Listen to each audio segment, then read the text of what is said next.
Okay, here's my presentation on dark money by me, Kobe Large.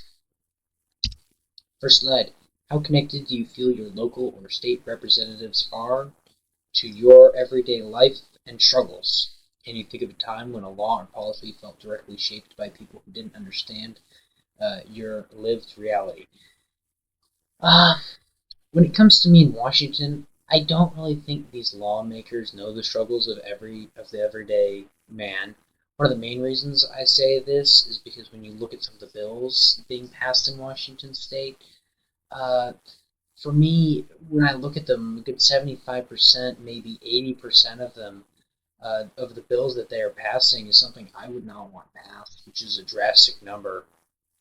For example, the vaccine authority bill, or allows state-level vaccine recommendations and mandates independent of federal CDC guidelines.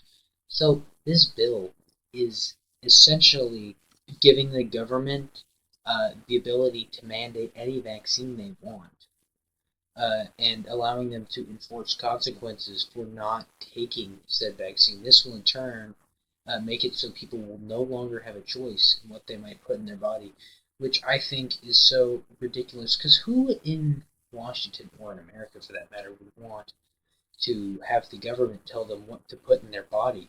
I know that's a huge issue in the modern day era. So that's one bill that I have a big problem with. I do not think people actually want it passed. Additionally, the Washington State Senate has passed a bill, the Sheriff Removal Bill. Uh, this allows the state board to remove elective sheriffs, which who would want that passed? Because what you're essentially doing is allowing the state government to undermine your local government by removing your elected officials on a whim. So they can remove your elected officials, because if the state government's corrupted, probably is, they can just remove the local governments that are getting in their way. So that's really not a good thing, and I don't think we should be doing this. They could do this for whatever reason. They could feel threatened, they don't like who's in power, they can just remove it, and your vote never mattered. They're eliminating your right to vote in these smaller things, so I don't think that's good. On top of that, the source that I found this information talking about the sheriff removal bill, there was a little survey that you could do, uh, asking what you thought on the sheriff removal bill. And it was like, do you think this is a good idea, a bad idea, or they could do this in certain scenarios? 7% said yes, 88% said they don't support this bill, and 6% said in limited cases this would be like a half bad idea. This shows that the elected people in the Senate or the House of Representatives, they don't know what the common man wants, and they're not listening to the votes of the everyday people, which I think is a travesty. Next, when you think about your own ability to speak up, do you feel that your voice really matters? And have you ever felt silenced or ignored in a political process? When I think about my ability to vote or speak up and support or disagree with whatever it is, I'm very vocal. I support a lot of stuff I probably shouldn't. Maybe I should. I don't know. But when it comes to votes and politics and policies, I don't really have any experience with that. The only thing I would vote for in my life would be where to go to dinner, for like after a long road trip or like soccer practice. So there's never been a case or an instance when I felt my vote wasn't heard because, well, I haven't, there's no class president for me to be involved in. I'm not old enough to vote. So, well, I am going to be in like 6 days, but that's another story. So I haven't had the opportunity and the privilege to vote. So, in that regards, I can't really say I've ever felt silenced or ignored in these political processes due to the fact, like I said, I haven't really voted on anything in any of these political processes. Not because I don't want to, but because I haven't had the opportunity and the privilege to do so. With that being said, when it comes to whether or not I think my voice really matters, I don't think that in the grand scheme of things, my voice matters. when it comes to these votes, because there's millions of people voting, and one vote isn't really going to change that. However, uh, I fail to see how one vote could truly change the ideas or change the tides of such an enormous election. I think for your one vote to truly matter, you'd have to be a part of the Senate or like something like the Electoral College in order to truly make a difference.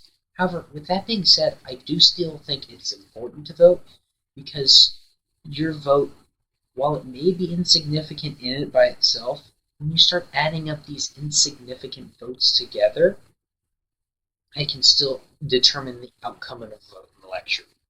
That's why that we as Americans are all a part of. That's why I think it's important to vote. However, like I said, I don't.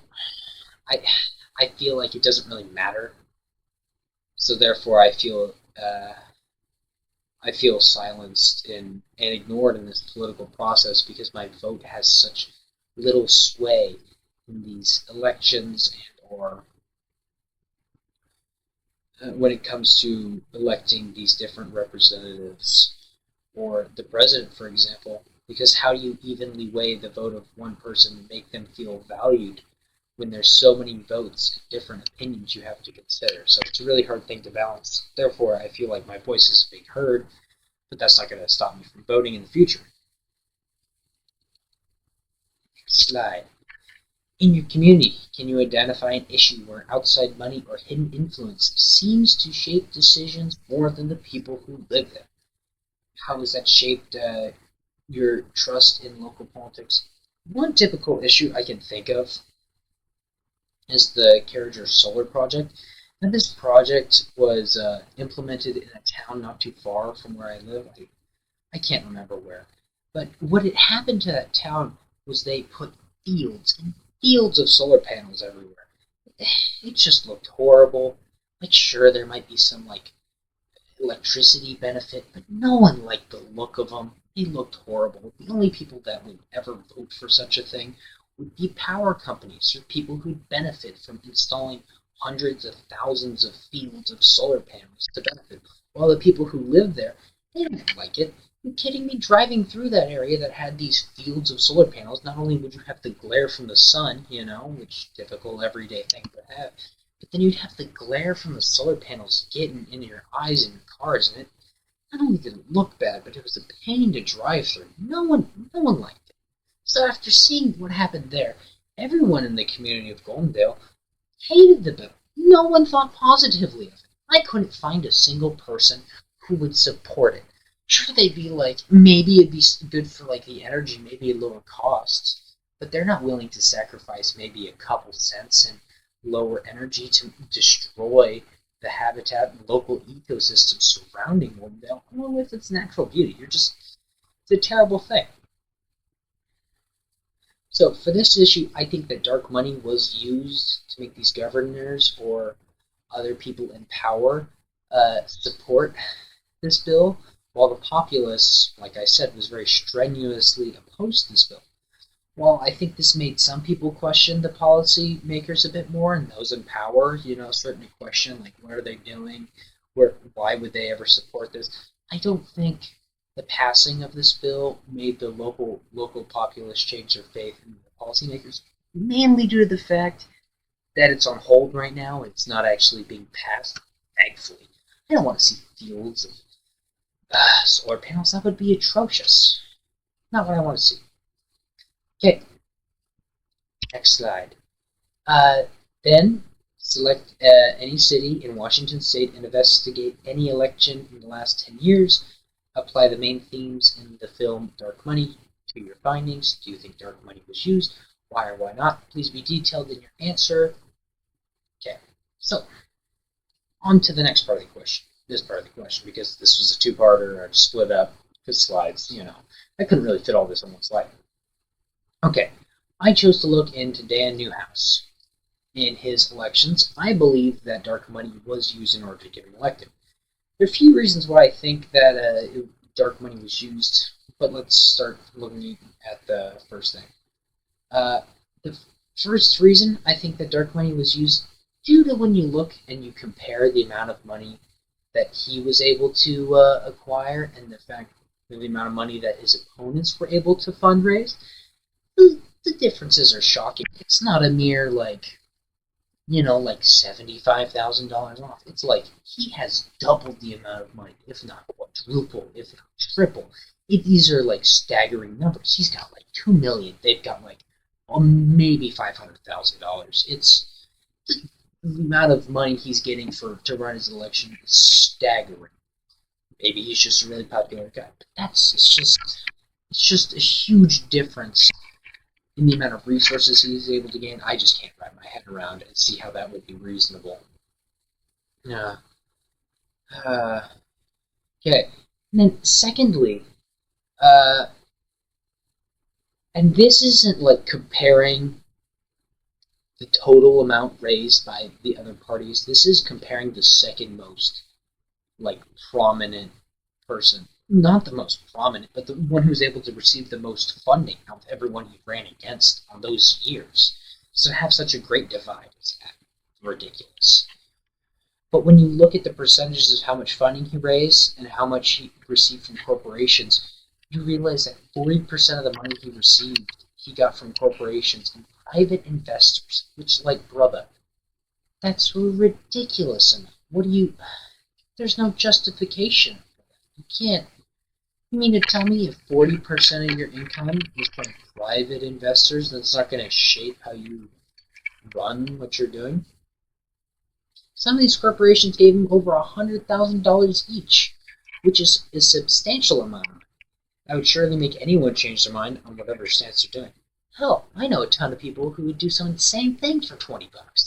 I bet I could even get them off to jump off a cliff for this amount of money, for the $100,000 that this guy's receiving. Then you can see in the bottom right a graph showing the involvement of PACs in his campaign funds. That's the orange, and the blue is like private investors. These are the corporation donations or donations from people related to these big corporations.